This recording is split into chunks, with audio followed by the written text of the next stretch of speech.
Hello, how you doing? Welcome back to howtocookgreatfood.com. Not going to keep you long today, just going to do a chicken sweet corn mayo. What I'm going to do is I'm going to add a few other bits to it. If you want, just go these three, bit of black pepper, you're done. But I'm going to add a few other little bits like some grated carrots, I've got some parsley, some lemon which I'm going to add to the mayonnaise, and a little bit of onion. But you can really play around with this, get a bit of cayenne pepper in it or some other things like olives, whatever you want really, play around with it and get it how you want. Let's get started. So I'm going to get started with our mayo. I've got like 3 tablespoons of mayonnaise there. I'm going to add in a little bit of lemon juice. If you want, a little bit of garlic, a little bit of pesto, all works. Just want to kind of lemon up this mayo a little bit. Just going to give that a mix and then we're done. We're just going to get it all together.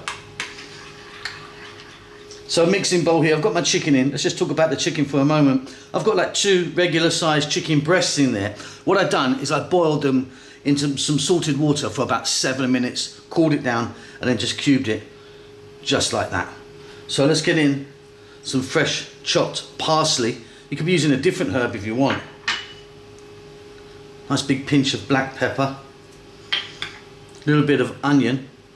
I'm using regular onion. You could be using like a spring onion or something if you wanted, or green onions, whatever you call them. A little bit of grated carrot, sweet corn, and then we're going to add our lemoned mayo. If you want a little bit of mustard in there in the mix, you could be adding a few little bits of chopped tomato, cucumber, whatever you like really, just to sort of make it a bit more interesting than the regular sandwich shop bland chicken mayo that I was brought up on. I'm going to give that a mix. We're done.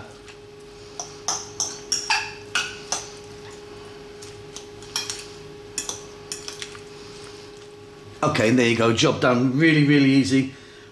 Add and take away what you like, you know what I mean? You could put like a bit more lemon in if you want. Mustard, like I say, pesto, different vegetables you can chop in there. Olives, whatever you like really. Keeping it nice and easy. Hope you enjoyed that. Don't forget to subscribe to our channel. We will see you soon. Lots of love.